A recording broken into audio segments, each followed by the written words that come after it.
to the wagon quite quickly. And glutathione, it was also very widespread in the newspaper that glutathione was being used, and glutathione is an amino acid. It's been used as a skin lightener, but they're getting it intravenously. So they're actually injecting large amounts of glutathione into patients that are requesting skin lightening, because they found that people that were on glutathione therapy for some other reason started to feel really like their skin was getting a shade lighter. And so, of course, this was in Japan. And so the next day, glutathione was available on the market to buy and to inject or to take as a tablet. And so we just thought we would jump on it very quickly before it got out of hand. And we did a clinical update and a review on glutathione to say that South Africa does not have, and in fact, worldwide, we do not have adequate data to make the claims that glutathione is a very good skin lightener yet. And then lastly, this paper, believe it or not, was published yesterday. It is in the Journal of Public Health in Africa. Although it says 2016, it'll be in the, this is just online, it'll be in the first 2017 publication of this year. And this was also very much the skin lightening story, except with the psychosocial part added as to why people may want to think of using skin lighteners, your own what do you think about yourself, your self-esteem, your own image, your own body image, etc. And so, so I will add all of those to the list, and then you can have a read through. If there are any spelling mistakes, please don't get back to me. Write to somebody else on that. Okay. So welcome. I did hear that who all watched the movie yesterday? Okay. For those who did not watch the movie, but who did request it, thank you very much. I hear from Madi that there were tons of requests for the movie. We haven't won the competition yet, but they're still counting up in the office. And the competition has been narrowed down to two repeats. And I'm sure that the skin will most likely be repeated, we hope. On Friday, it will be repeated on Friday afternoon, though. According to Madi, tomorrow afternoon. But they will certainly let you know. Sorry, what was that? So shall we all put in another? Just another round of applications. I'm not sure if that is going to cut it, but we'll see. I'll try my best to influence the office. We're not going to have some tea with him later. Just something about the documentary that was a little bit concerning. I know that some of the images and some of the footage was a bit dramatic. It had an input from Australia, and we'll talk a little bit about that, because when you talk about cancers, particularly skin cancers, Australia and South Africa go up against each other in a competition, as always. Rugby, cricket, but in fact, this one, Australia wins, which we don't mind. This is the only time that we don't mind Australia being the lead of skin cancer incidents. So a lot of the campaigns, a lot of the incidence data and safety data has arisen from Australia. We often compare it to us as the leading two countries of incidence of skin cancers, non-melanoma and melanoma skin cancer. But we'll get to that in a second. I want to start with this picture. Most of my slides are not very graphic, so the lady that will be able to hold her own, the lady that passed out yesterday. But what I want to get at today is just a couple of definitions, because very often we hear these words and we don't quite know what they mean. Then too, let me just add that I've taken the liberty of shortening today's lecture and actually taken all your questions that you've given me in written form, and those that I could remember, and I've listed them, and we'll discuss them at the end of the lecture. So hopefully we'll be able to get through all, and if we don't, we'll carry on answering them tomorrow. A tumor, when a tumor grows, if it is growing, and often it grows obviously subepidermally or just under the skin or in the body, in the liver, in the lungs, wherever, we're talking about general cancers, tumors generally grow obviously a lot faster than the surrounding cells. And they're meant to do that. They are designed to outgrow the surrounding cells. The fascinating thing about them and the scary thing about them is that they use the fuel of the surrounding cells to fuel their own metabolism. And so we've, scientists for the last 60, 100 years, and that isn't a number I know, but for the last 100 years have been looking at what drives a tumor cell versus a normal cell. And we now know that they not only take their cues, they can influence, so a tumor cell can influence the cell next to it to produce what they need to up their metabolism. So it's a remarkable way in which tumor cells grow. When a tumor is growing, it generally tries, first of all, to protect itself. So what does it do? It influences the surrounding environment to create a sheath around it, so that it is actually enclosed virtually completely while it grows, okay? That does two things. Number one, it prevents the immune system from seeing it as foreign, all right? So the cell continues to grow.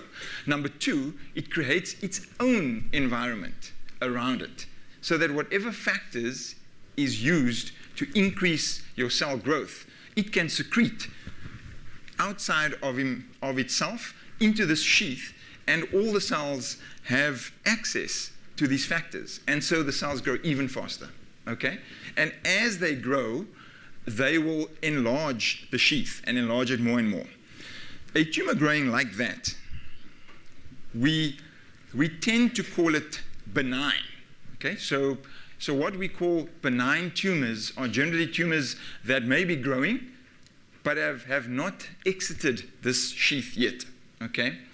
The other idea that the tumor has, that it wants to do, is to try to access the nearest blood vessel to it, okay? And so anything that grows in the skin, as you know by now, if it grows in the epidermis, there are no blood vessels, right? So a tumor growing in the epidermis is a relatively benign tumor. It is the tumors that continue to grow, and in the skin, what happens is that the tumor knows that the blood vessels are in the dermis, okay? So its aim is to grow not laterally, but vertically. And so it will grow laterally just to get some bulk, and then it will progress very quickly vertically in order to get to a blood vessel. Why? Because as soon as it gets to a blood vessel, it has perfect access to nutrients that you're feeding it, okay? That the body is feeding it. So very much like a parasite, it will grow down towards the blood vessel. As soon as it gets near the blood vessel, what will happen is that it will break its sheath and break through the blood vessel so that it has access to the blood. That act of breaking through the sheath and breaking through the blood vessel is known as metastases. And so when a tumor metastasizes, it has gone one step beyond our control. If we can catch a tumor early in a benign form and it's still ensheathed, we just go in, we cut the skin open, and we lift out the tumor. So we excise it in massive margins, and we take a lot of the normal tissue with us, unfortunately. But we want to do that because we want to make sure that we have the whole tumor mass. If we wait too long, and very often you may not even know that your tumor has progressed to a pre-metastatic state, which is it going down towards the blood vessel, and then it metastasizes. It has burst the sheath, it has gone into the blood, and now these cells are floating free throughout the blood, okay? It uses the blood as a network, as a highway to get everywhere. Now, of course, the body uses your lymph nodes, for example, to watch what is in the blood. And your lymph nodes act as a very big filter. And so what will generally happen is that a primary tumor cell will be caught in the lymph node. And that lymph node will then start to swell and react to it so that you actually can feel it. It actually becomes palpable after a while, okay? If all the cells, if one or two of those cells, if only one or two of those cells has entered the blood and is caught in the lymph node, we can do what we call a lymphadenectomy. We can take out the whole lymph node and lymph system. And you hopefully would have removed all of the metastatic cells. However, the lymph system is not foolproof. And so what happens is that it goes beyond the lymph. And once it goes beyond your lymph nodes, you now have, or the tumor cell now has access to every organ that has blood in it. And that's just about every organ, okay? It will not go. It doesn't generally sit in an organ where the blood flows very fast. So you hardly ever get tumor cells getting lodged in the heart, for example. Okay? It will go to an organ where the blood flows very slowly and filters through the organ. Okay? And so the lungs and the liver are two of the primary organs where the blood just flows very slowly through in order to be filtered and in order to get re-energized.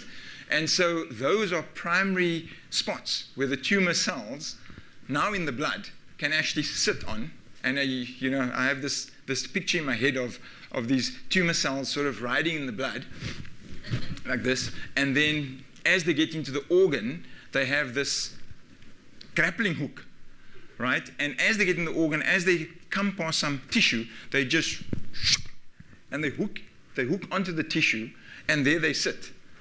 And once they're there, the blood is flowing nicely over them, so they're getting all the nutrients. Very quickly, they will up their metabolism, they will divide, and they will form clones of themselves. Now, metastatic melanoma looks like that, okay? That is a chest, by the way, a chest of a gentleman who subsequently passed on, but that is what happens when a melanoma metastasizes. And remember that melanoma is derived from melanocytes. So it is a pigmented lesion, as we call it. And so this guy has all these pigmented lesions in his chest area. All right, so I probably didn't switch on my...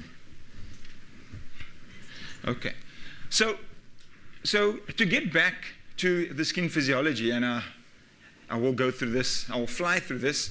Your black cells are your melanocytes, okay? The rest of the cells are your keratinocytes, as we know, in the epidermis. And it is really that picture that you remember, because we're going to be talking about both these cell types today when we talk about cancers.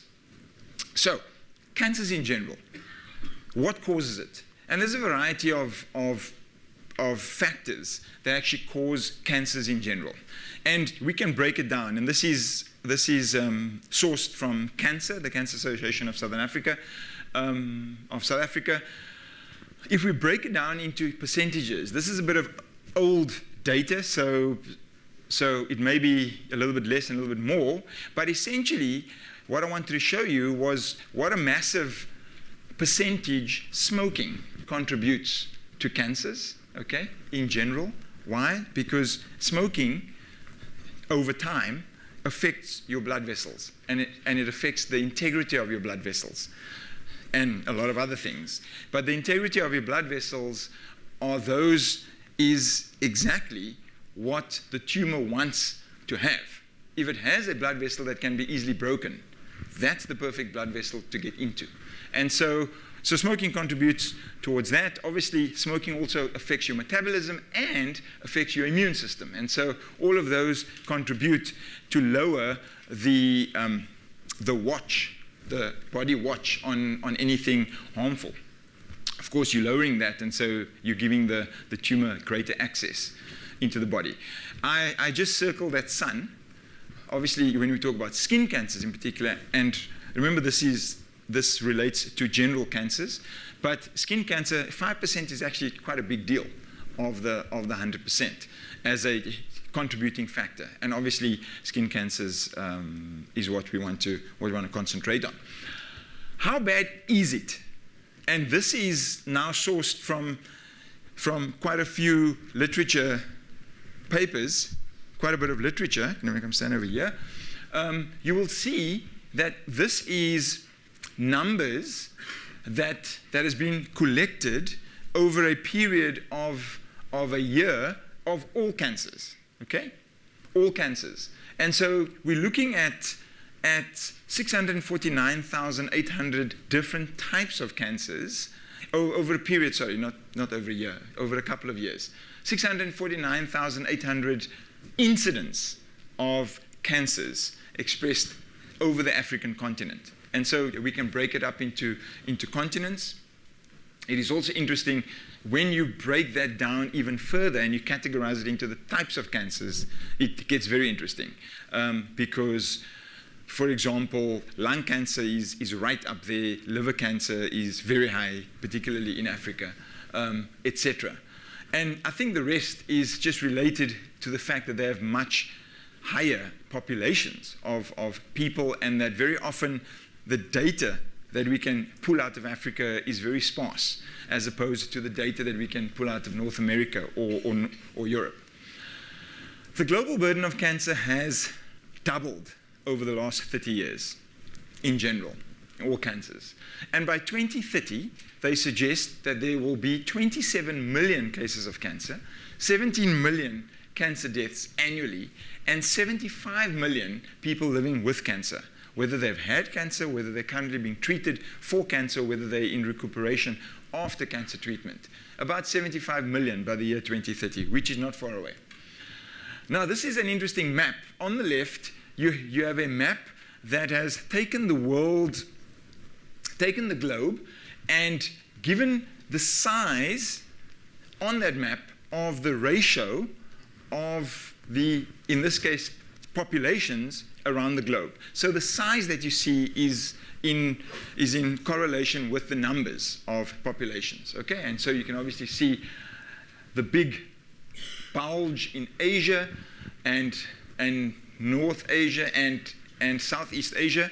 You can see the very small bit of Australia in terms of populations. If we overlay this with skin cancer, you get a vastly different picture. And so whereas the masses amounts of populations are certainly in India and the subcontinent, the amount of cancers in India is relatively low compared to Europe and compared to North America.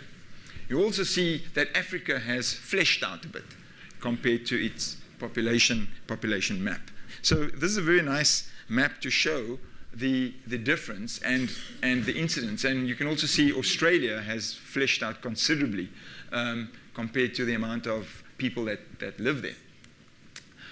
Now, that was global cancers. When we're focusing on skin cancer specifically, we get, this is incidence of skin cancers per 100,000 inhabitants, okay? And so you see very quickly that in Europe, where you would have expected quite a higher amount, we do find the fact that because they are at a much shorter or narrower angle of sunlight irradiating on that part of the earth, that they have relatively fewer incidents of skin cancer. Okay, Africa versus Australia go virtually first and second and lead the rest of the world quite considerably. Okay, the other point to take into account here is that North America may look like it's 4 to 500,000, 4 to 5 incidents per 100,000. But if you consider that the level of medicine and the level of early detection is much greater in North America and in Europe, then it actually makes sense, okay? They have much better technology at, for example, detecting skin cancers way in advance to when it might actually become a problem as a cancer. We're still getting there. We're getting there faster. So, skin cancer, a few fun facts, is the most common type of cancer worldwide. It is increasing at an alarming rate, and this data from the US says that it's increasing at about 4.2% per year. Somebody's asked me immediately what happened to the South African data. Well, the South African data is very much outdated. Okay? The latest South African data we have, I think, was collected, because you have to do it in a sort of census way, was collected in, I think, 2001. So we're way back on that. So we generally use a lot of the US data, 4.2% per year. But, as I said, South Africa has the second highest incidence of skin cancer in the world after Australia. Something, as I said earlier, we do not mind losing that one to Australia. And this translates generally to roughly more than 700 South Africans who die each year of skin cancer. Now, even that is very conservative, because we do not have proper records of everyone that has died of necessarily skin cancer. Okay? And why I say that is because you may get skin cancer, it may metastasize, and you may eventually die of liver failure. Okay? On the coroner's report, it won't say that you've actually died from skin cancer, which is where this data is collected from. It will say you died from liver failure. But the original cause may have been skin cancer. Okay? And so we always have to, whenever these, whenever the government throws up numbers, you always take it with a bit of a pinch of salt, because you need to understand the context that they collect their numbers with. Okay, so those are skin cancer stats. What I want to share as well are the types of skin cancer. And there are only 3 types, so we can remember it quite easily. Remember our melanocyte, the blue guy. That interacts with the keratinocytes in this melanocyte keratinocyte unit, okay, in the epidermis. And we're only talking about the epidermis today. When we talk about skin cancers, we talk about the epidermis. You will probably, or you may, your dermatologist, if you really want to be clever, ask a dermatologist if he's ever found a melanoma in the dermis. If he answers no, he's lying, because you do get melanomas, you do actually get melanocytes in the dermis. They're fairly rare, but sometimes the demarcation between the dermis and the epidermis right about here, which is where the melanocytes sit, pathologically, when you're looking at the skin, is very difficult to make. So generally, they may say that they found it in the dermis, but it's actually stemming from the base of the epidermis. So the types of skin cancer are your basal cell carcinoma. And the description of the name tells you quite a lot about the cancer. So if it is a skin cancer, and it is related to keratinocytes, it is called a carcinoma. Okay? I'll say that again. If it's related to the keratinocytes, it is a carcinoma. And then the other part of the name tells us where the carcinoma stems from. Because the keratinocytes, as you know, are made up of multiple layers in the epidermis, we need to, as the pathologists would have wanted, they needed to specify a little bit more as to where, positionally, the basal cell carcinoma comes from. And so carcinoma being the keratinocytes, basal cell means that it's very near the basement membrane, which is the membrane that separates out the epidermis from the dermis. So it's very near the dermis, in fact, right at the base of the epidermis. And that's where my little arrow, my little yellow line is incorrect, but just so that you know, that's the basal cell carcinoma position. The squamous cell carcinoma is the other keratinocyte-related cancer, and it is squamous because that describes the shape of it. It is in one of those layers. In fact, when you look at the histology, or if you've learned histology, you will know that as the cell goes from cuboidal or sort of square, block-like, as you go up, it becomes flatter and flatter, and we call that becoming more squamous. And so squamous cell carcinoma relates to that. And then, of course, you get the melanoma. And melanoma is simple in remembering that it's, of course, derived only from the melanocytes. Now, basal cell and squamous cell carcinomas may not be pigmented. And this is the hard part of detection. If you've got a light skin and you've got an unpigmented or a very lightly pigmented basal cell or squamous cell carcinoma, it may be very difficult to detect. And that's why we encourage people to have regular checkups with your dermatologist. Who in the audience has last looked at their back? Now, how have you looked at your back? With the dermatologist. Oh, with the dermatologist. Okay. So technically, you haven't looked at your back. You've had somebody look at your back. I'm aware of moles I've got. Right. So generally, we don't look at our backs. That was what I was getting at. We generally need somebody to look at your back for you. Okay. And if it's not a dermatologist, you can get a good friend, if you don't mind somebody looking at your back. And these days, a good idea is to take a cell phone and to take a photograph of your back, okay? So you can actually see yourself.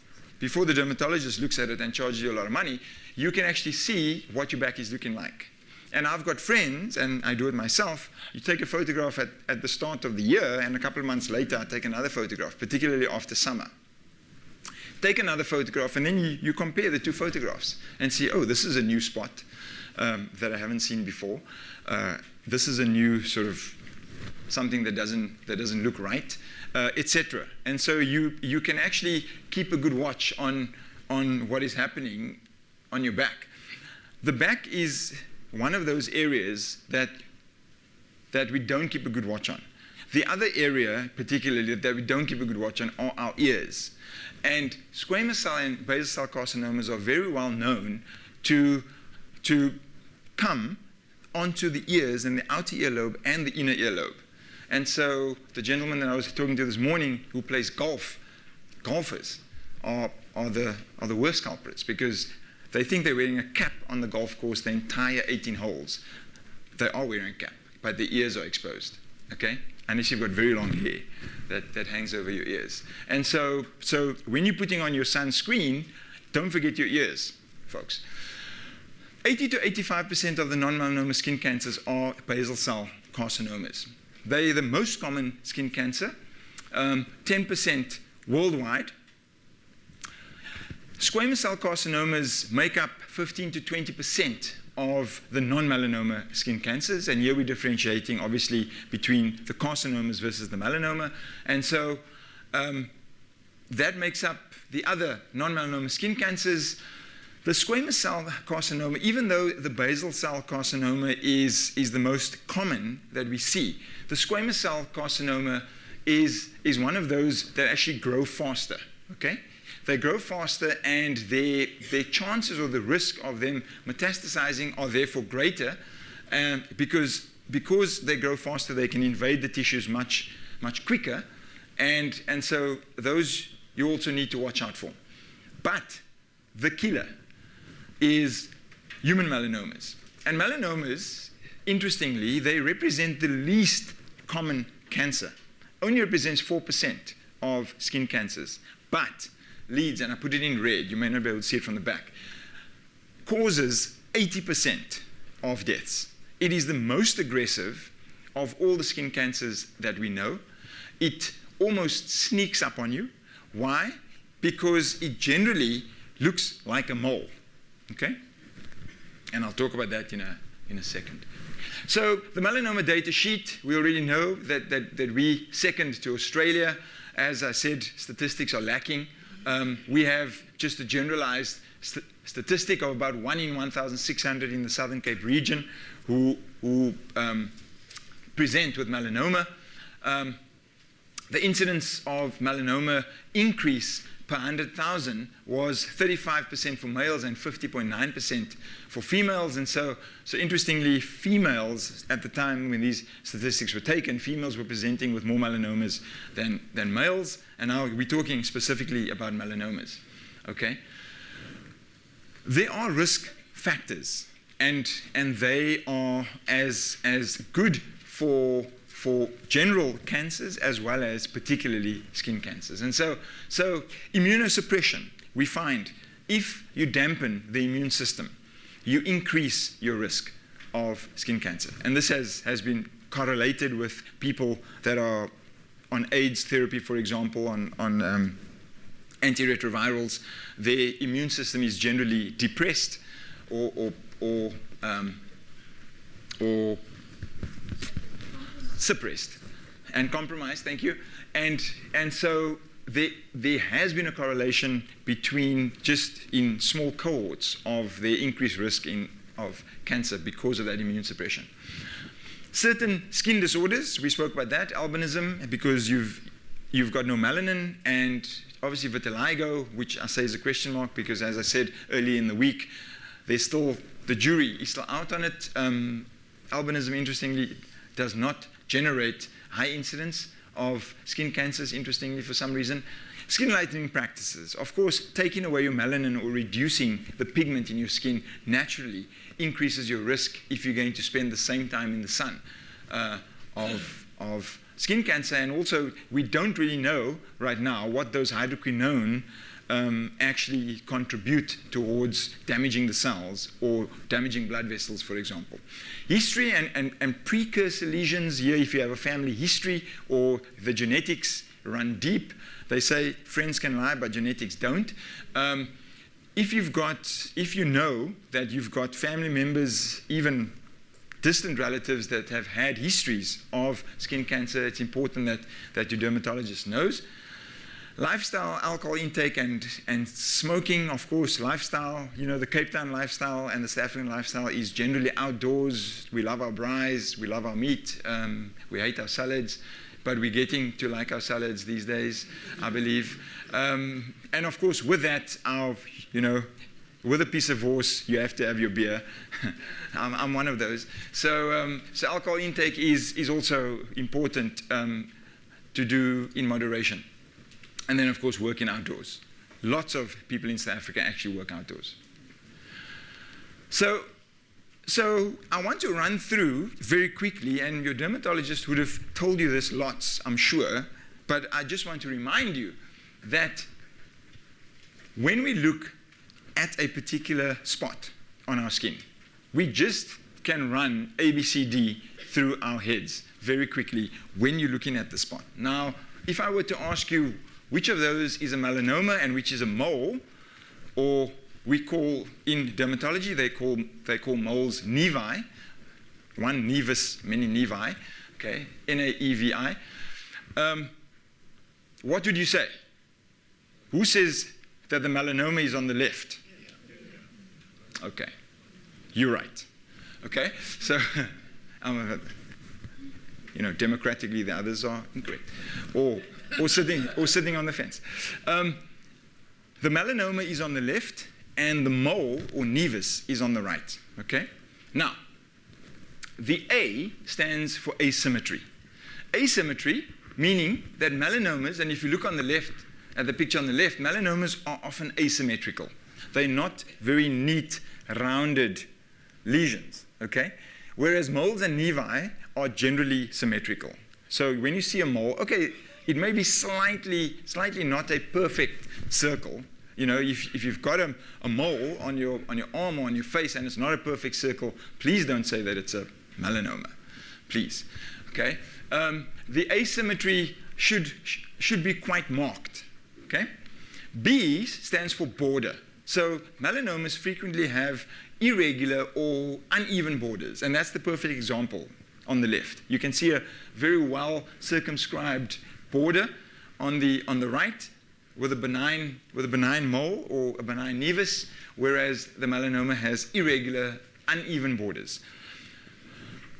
Sorry, let me just go back 1 second.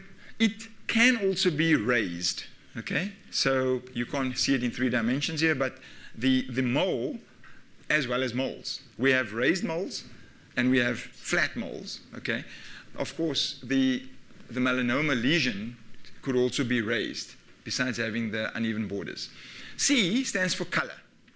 And this is quite a big component of recognizing a melanoma versus a mole. Generally, moles are of even color. And melanomas can range from all different shades, from brown to black to red to even blue. Okay? So when you look at the asymmetry and the border, together with the color, red lights should already start flashing in your head, okay? And that's a good time to check with your dermatologist. The final one is diameter. Now, melanomas, because of what we know about cancers, is that it will continue to grow, okay? And melanomas, interestingly, they grow in 2 dimensions. They first grow radially, and then they grow vertically. Okay? And so we get 2 stages. When you really get into the biology of the melanoma, you get a radial growth phase, and then you get a vertical growth phase. And it's really like an iceberg, which is the scary part. What you see on the surface of your skin may be very small in relation to what is actually happening underneath as it heads for the blood vessel. Okay? And so the earlier you see it and the earlier you have it checked, the better. Generally, your moles, unless it's a birthmark, okay, and I was asked about birthmarks. Birthmarks generally are defined as nevi, and you can have them congenitally, so you can be born with them. My father had a massive birthmark on his arm, and that's why I don't want to say, when you talk about diameter, you can't take just one of these characteristics, okay, and say, I've got a mark on my arm that is, my dad's birthmark was probably about 15 millimeters, 20 millimeters in diameter, okay? You cannot say, I've got a melanoma, all right? It has to change in color, has to have an asymmetrical look about it, and it has to have an irregular, uneven border. Then you start to angle towards what it may or may not be. Okay. So following those 4 rules are actually quite important. And if you can embed just ABCD, asymmetry, border, color, and diameter in your head, then you have a fairly good idea. You're almost a dermatologist. No. Okay. So that is where I want to leave cancers, and we can talk a little bit more about it as the questions are raised. But just one more thing. You do get amelanotic, which means it is unpigmented, so amelanotic or melanotic, or pigmented or unpigmented, same thing. You do get unpigmented melanomas, which are very dangerous because in a fair skin, you cannot see them, okay? Generally, you can because the melanoma itself has a different feel to the rest of your skin. So it may be smooth and or it may be rougher than the rest of your skin, okay? In some cases, there's an itch that is associated with a growing melanoma, and that's because it's growing, and your immune system is already activated around it. It can itch, it can even bleed, okay? Generally, moles don't bleed. If you really scratch them hard or if they're raised, they may, if they're in an abrasive area. But generally they don't, and so if it bleeds and it's changing color and it's looking very different to the skin surrounding it, then a few alarm bells should also start ringing. Okay, I just want to talk about the other, what we call ugly, and that is the burns. And this is the most sad part of our culture, is that we have a massive amount of patients, particularly in Red Cross, that are suffering from burns. And this was Sipho that I spoke to at Red Cross in 2010, and I'll never forget this quote. In fact, this quote drove me to do a lot of the burns research. He said, "I'm healed, but I'm still different." And what he was talking about was the fact that even though he was healed from his burns and he was going home, he looked very different. When he looked at the body, at his own skin, he looked very different compared to his friend that he was going to see at school the next day. And the reason for that is that when we burn, we do not retain our color, okay? And so healed burn wounds do not retain the pigment of the original skin. And so that is something that I, as a lab and as a researcher, is looking very much into at the moment, how we can restore the pigment after healing them. Okay, and we'll talk about that a little bit tomorrow, where I'll share some of my research with you, which is very exciting. That is what a burn patient looks like, healed, okay? And it almost likens it to vitiligo, but that is, I can assure you, a burnt patient. She has gone home perfectly fine now, okay? But that is what she will look like for the rest of her life, which is scary.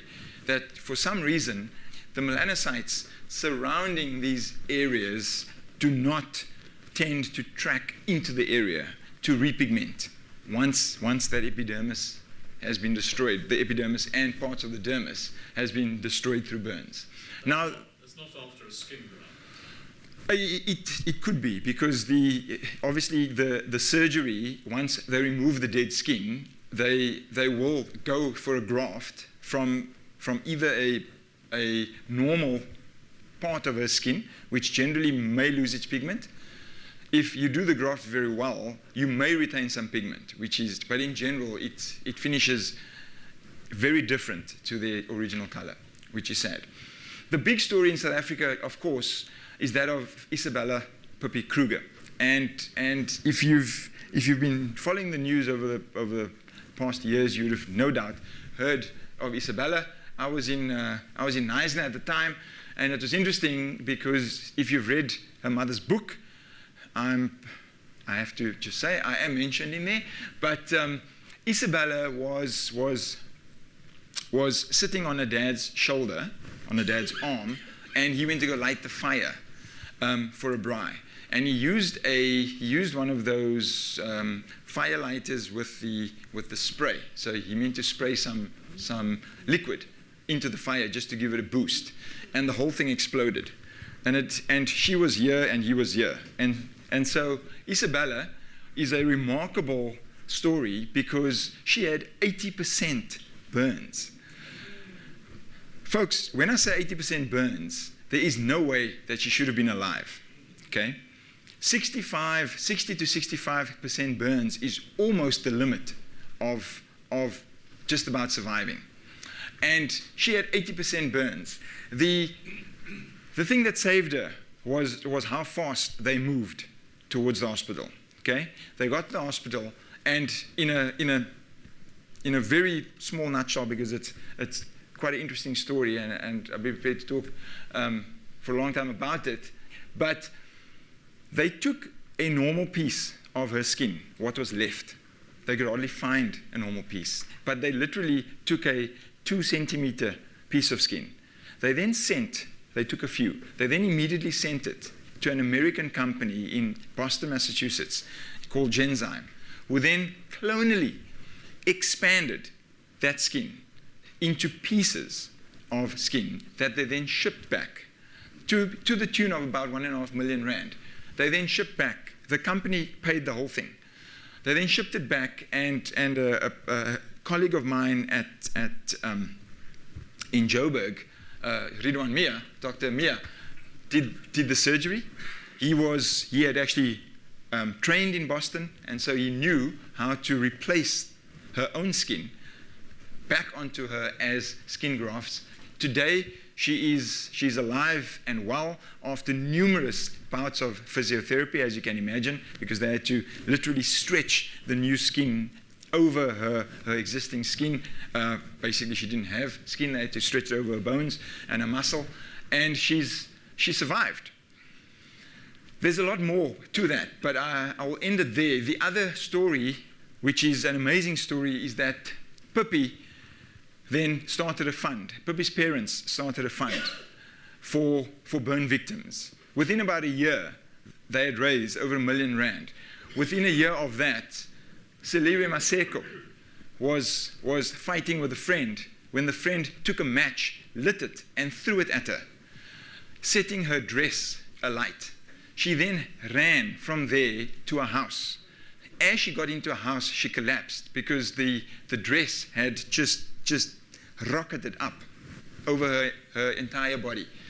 Seliwe came into Red Cross, and they could then, on the basis of the fund, get Genzyme to do exactly the same thing. Seliwe was a lot luckier because her mother and father also knew exactly what to do. They just grabbed the nearest mat, rolled her in it, and rushed her straight to the hospital. She was probably burnt about 50% of her body, and they did the same procedure. Dr. Mia did it there. Believe it or not, my lab at that time was busy creating cloned skin cells on a much smaller scale.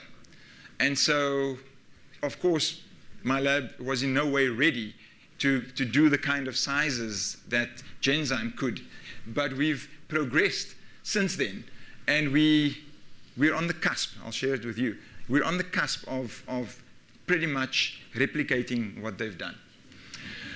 Burn injuries are rampant throughout Africa. We lose about 300,000 kids a year through burns. 90% in the low to middle income countries, right? Asia and Africa. Why? Because our treatments are often not very good. Our treatments are often not very fast. And also, in Africa, we have much more of a village-like and open flame areas, which is obviously very dangerous. And so in Cape Town, of course, Cape Town services through Red Cross Hospital all infant burns up to about 10 years old, I think 9 years old. And then we transfer them to Tygerberg Hospital, which is the adult burns unit. And so really, in Cape Town, the only two servicing public hospitals are Red Cross and Tygerberg. I've shown you that. The problem here is to carry on that 3.2% of South Africans, and it's approximately 2 million at the last count, are affected by burn-related injuries. And we need, as the public, and here I put on my public hat again, we need to make people aware that burn injuries are very real, and that they need to be aware themselves of, in a shack, for example, if you're living in a house that can light up virtually at the smallest fall of a candle, you have to be much more aware of what burns can actually do, what fire can actually do, okay? And so we've been, over the last couple of years, we've been looking at increasing awareness, and even remarkably, UCT innovators have developed a light that has a flame, but as soon as it hits a certain angle, then the flame goes out. Okay, so it's a flame in a sort of flask, so they can keep it, so they can make it very cheaply. But as soon as it changes angle, as soon as it's sort of there, then the flame goes out. And it's a remarkable invention. I don't think yet that they have it on the market. They may have it on the market by now. 50% of these individuals are less than 20 years old. And so we're having a huge number of more than 1 million children walking out there that have had burn injuries and that have these incredible scars.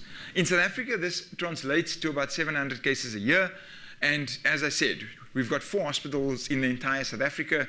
2 of them are in Cape Town. And in Africa, it translates to about 1,200 cases reported a year.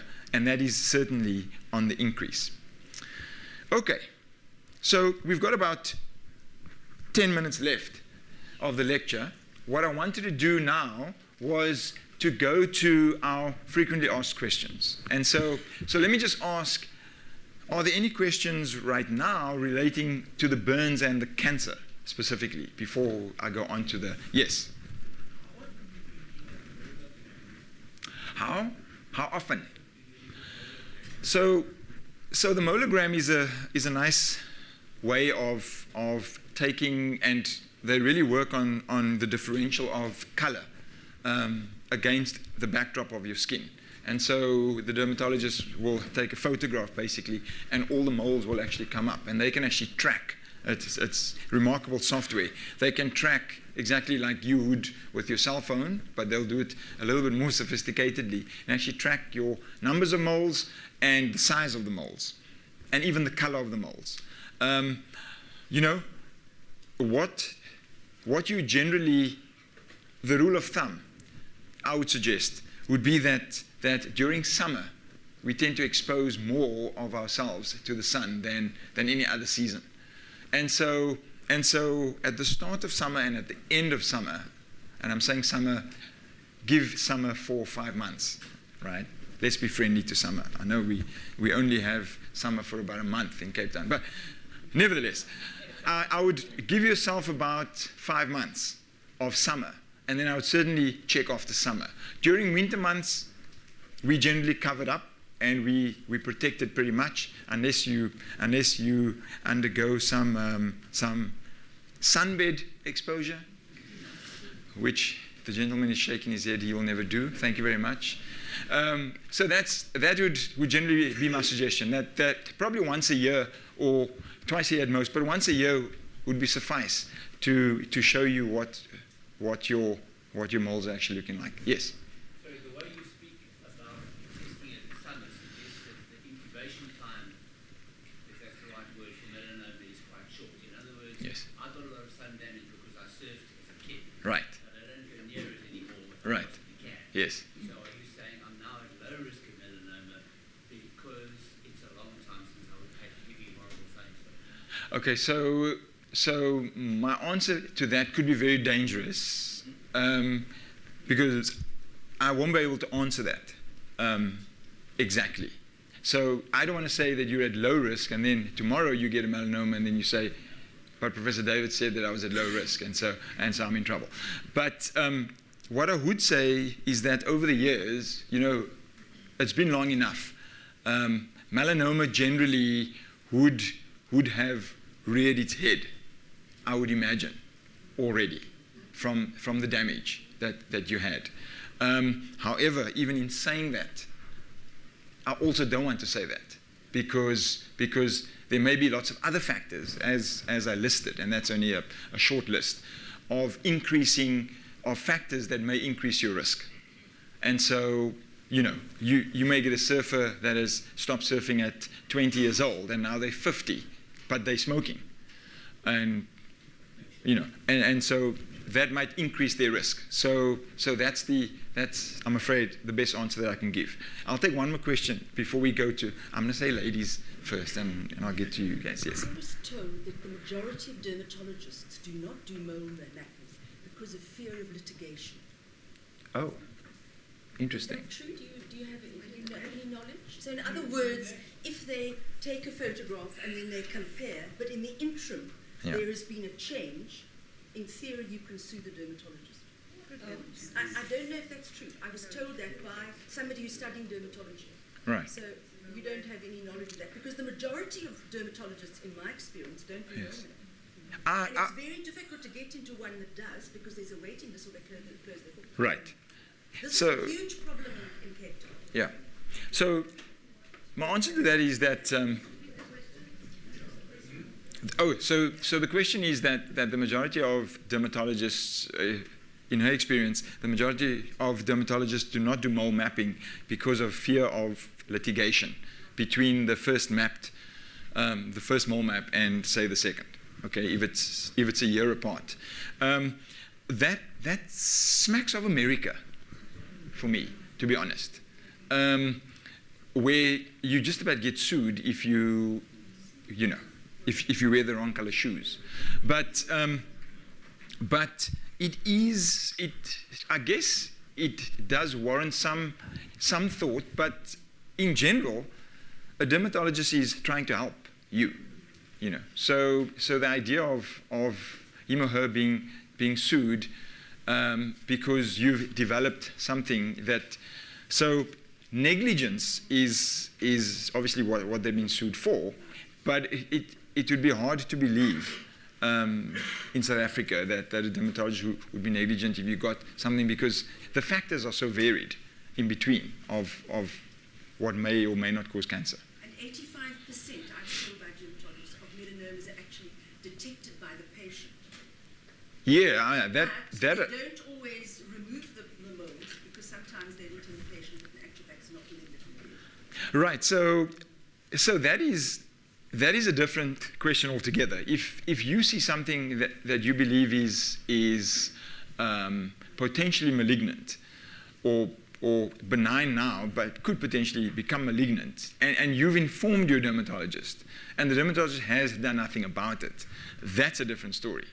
But that's why I say a dermatologist is human, like you and I, and also sees, we see one back, they see 100, and so it is up to us to also be aware and just draw their attention to it, so that you can have a nice relationship with your dermatologist. Okay, frequently asked questions, and we may not get to all of them at the end, but let me just highlight some of these, and these come directly, and I apologize if I've misphrased some of them, but one of the questions was, why do we need oil for absorption of cosmetics, and how much is absorbed? How much is absorbed, we don't know. You have to do quite fancy pharmacological testing in the skin to be able to know how much is absorbed. First of all, because the skin areas are different. Some areas are thick skin, some areas are a lot thinner skinned, and the level of absorption is also dependent on, for example, how oily, how dry your skin is, etc. Why we need oil is because the surface of the skin is hydrophobic. Okay, so the surface of the skin is naturally oily, and so obviously it's waterproof in that case, but that is why most cosmetic creams will have an oil of some sort in it, so that you actually increase the absorption capacity. We now know that in a lot of the cosmetics, they add alcohol, for example, ethyl alcohol in it, to not only increase the absorption, but we know that alcohol gets through the skin pretty quickly, and so it can drive the cosmetic absorption. Okay, so I think I answered that. What happens to the skin color and melanin when the skin dies? Now that's interesting. When the skin dies, you obviously lose, and I would presume that the question was, if we are replacing our skin all the time, okay, we should be in effect diluting the pigment if we're replacing our skin. Well, we don't, because as we replace our skin, we can activate or deactivate the melanocytes depending on how the body needs it. Okay, and so generally you may get, for example, after a chemical peel, if you go for a chemical peel, they will remove that top layer. For a little while, your skin will be lighter, okay, slightly lighter, not like white, but a shade. It could even be up to a shade lighter, because you've removed that upper layer of keratinocytes, just the first 2 layers of keratinocytes, really. And whether you use a chemical peel, whether you use a strip tape, like the thing that men hate, because if you put a strip tape anywhere near my legs, I would freak out, because you just rip the hairs off. But in cosmetics, if they take a strip tape, they generally remove the first 2 layers of keratinocytes. You are removing some of the melanin that has accumulated in it. But a lot of the melanin that gives the skin the color is very much distributed through all the layers of the keratinocytes. And of course, the melanocytes can upregulate themselves to produce more melanin, if need be. And of course, you do lose the melanin if, for example, in the burn wounds, right? If you burn the skin and you have to take the skin off, the replacement skin does not have a lot of pigment. You can try to, as much as you can, try to drive the melanocytes to increase the pigmentation, and in some way hope that they stretch far enough into those areas of depigmentation to actually give you some more type of pigmentation. It's very difficult, though. Are birthmarks similar to freckles? Birthmarks are not freckles. Birthmarks are, in fact, nevi. Okay? And so I've explained that already, that